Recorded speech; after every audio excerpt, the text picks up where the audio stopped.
Hello everyone, this is Nydia del Carmen. I'm the co-founder and the co-president of ALAS, Autism Love, Awareness, Acceptance and Support, and this is course 2 for the Help Put Back the Missing Pieces campaign, in which we're going to be talking about the causes and risk factors of autism. So first of all, I wanted to do a little review. What is autism?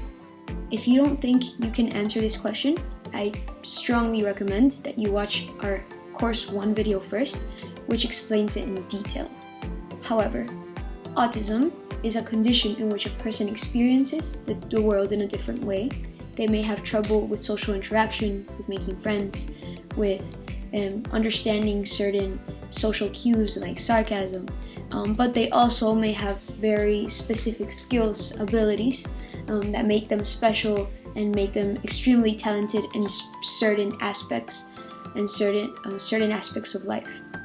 So, before we get started, we have a special guest, Jorge Sacasa, who is one of our lead members in the ALAS crew, and he's going to be explaining to us what exactly is the reason we use puzzles as a symbol for autism. I don't know if you guys have noticed, but we've used a lot of puzzles throughout our presentations, throughout almost the autism community, the autism awareness community. We've seen that puzzles are a big symbol, so why exactly is that? So, why puzzles? Well, it's a symbolism representing autism as a mystery. Our campaign's name is Help Put Back the Missing Pieces. The cause of autism is still unknown. However, there are some speculations on possible causes and risk factors. Thank you, Jorge. That was a great explanation. We can see now that puzzles are actually a symbol for the mystery behind autism. We don't really know what causes autism. We don't really know what causes autism. We still are trying to put the pieces of the puzzle together, and that's why we named our campaign Help Put Back the Missing Pieces. Now we can proceed to talking about the causes and risk factors of autism. So the causes and risk factors.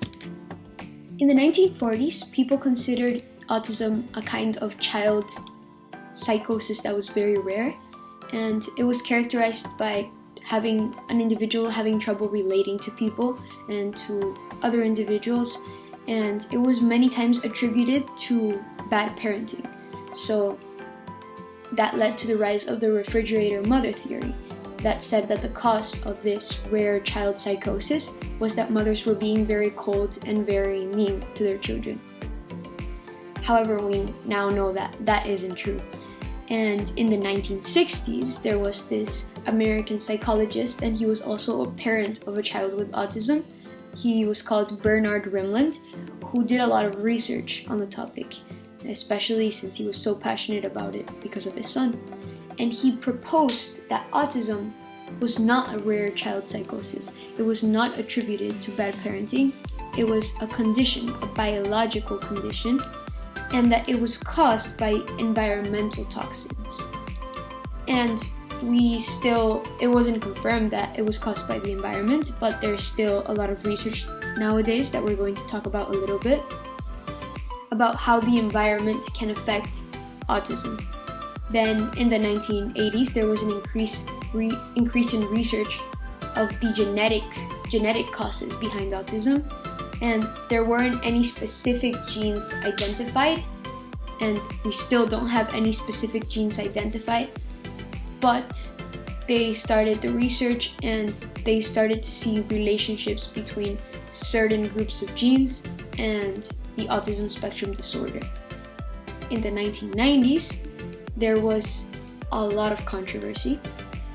We're going to talk about it more going further, between the link of many vaccines like the mumps, rubella, and the measles vaccine with autism spectrum disorder. However, I have to ensure you that population-based research shows that this is invalid. Vaccines don't cause autism. Now, today and age, we have advanced in some sort of way, and I guess that you must be wondering, what do we know?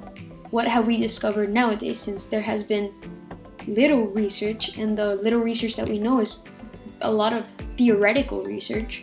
So what do we know? What have we discovered?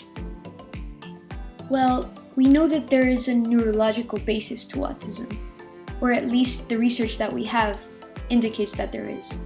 Before, autism was historically attributed to bad parenting, as I mentioned, but we know that this isn't true. There are many researchers that have tried to prove and have done different styles of research that show that there might be a neurological basis. And if you saw course 1, you learned that for people under the spectrum of autism, certain senses are heightened and certain senses are lessened and decreased in power. And having a neurological basis kind of explains that, because there is unusual brain development, and this has been proven through different studies. A post-mortem autopsy showed the absence or loss of Purkinje cells in brains that had autism spectrum disorder or were in the spectrum of autism. Many electrophysiology studies also showed atypical electrical activity when people are doing various tasks. And if you guys are interested, we could go further into the science and these studies and look at these studies more in depth in another video. And we can also see a lot of neurological evidence through MRI and frmi machines as well. Nowadays, we think that autism is related to 2 causes. There isn't definitive proof for either, but there is a lot of research that indicates that genes and environmental factors play a role in causing autism, and we're going to look at both of them in a more profound manner. So first, let's talk about genetics. And through a lot of research, we've seen that autism spectrum disorder tends to run in families. So if a parent has autism, it is much more likely that an offspring is going to have autism. And certain families tend to have more people under the spectrum of autism than others. So there seems to be a genetic link. Also, there are different genes that appear to be involved. Nowadays, researchers and scientists are looking at big genotypes, trying to find out genes that work together to cause autism.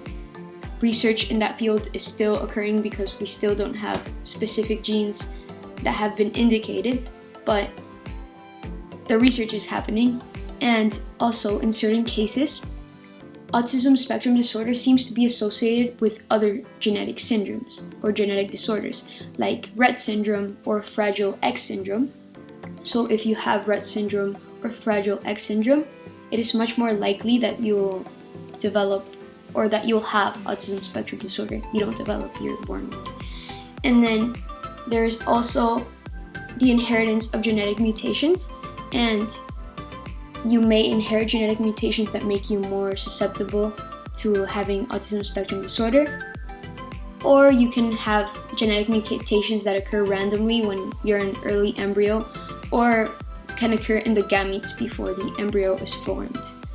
And just to highlight the importance of this, these increase the risk that autism spectrum disorder is going to be developed a person is going to have autism spectrum disorder, but they don't guarantee that a person is going to have autism.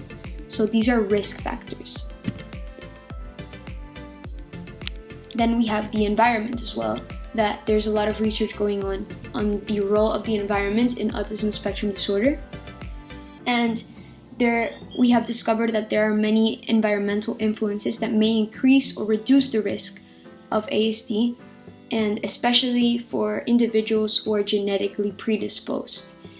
And it's important to note that the increase or decrease in risk is very small. So it's not like if you are exposed to one of these, it's probable that the offspring is going to develop autism spectrum disorder. The increase in risk is very small. And some of the environmental factors that have been researched include viral infections and medications or complications during pregnancy, as well as air pollutants, which is interesting because autism has become more common and global warming has also become more apparent in these recent years. So we don't know if there's a connection, but there might be. There are also other risk factors that we haven't talked about. Some risk factors that increase the risk of autism include the advanced age of a parent, the sex of a child, because as we stated before in the other video, boys are 4 times more likely to develop autism than girls. Why? We don't really know. It's still a mystery. Then also, autism is more likely for pregnancies separated by less than a year, and also for preterm babies, but extremely preterm babies born before 26 weeks of gestation. There are also factors that decrease the risk of developing autism. For example, taking prenatal vitamins with folic acid before pregnancy, during conception, and during the pregnancy as well. This reduces the risk of the offspring developing autism spectrum disorder. Now, I said that we were going to address it because I think it's very important that we say it as clearly as possible: the vaccine controversy. The vaccine controversy is still present today and age, and I understand the differences. There are many differences in the experiences that families have, and many times the autism diagnosis the timing of the autism diagnosis may align with the kids' vaccinations, but there hasn't been any reliable study that proves the link of autism with vaccines. So we can say that vaccine doesn't cause autism. Vaccines don't cause autism, and vaccines are so important, and it is really essential that your kids get vaccinated and that you get vaccinated, because not vaccinating a child puts him or her in danger of catching other life-threatening diseases, measles, mumps, etc. It's really important that we don't doubt vaccines, because vaccines are extremely important, especially nowadays. And even if we can actually say that the original study that started this whole vaccine controversy was retracted because of a lack of reasonable research methods, and because the procedure was kind of doubtful. So the vaccine controversy, vaccines are important, vaccines don't cause autism. Please don't think that vaccines cause autism. And in the resources that we have and that we used, you can see a lot of research that shows that vaccines don't cause autism, so you may see them. And here is our bibliography. We recommend that you see other videos, that you learn more from other foundations, from other organizations, to deepen your study, because we encourage you to always stay curious about autism and learn more. And here are some of the resources that you may use. Thank you for your attention. Thank you for your time. If you have any questions, please put them in the comments below. And also, please subscribe to the Alice YouTube channel and like this video with a thumbs up. And we'll try to answer all the questions in your comment section. Thank you so much for your attention. Bye.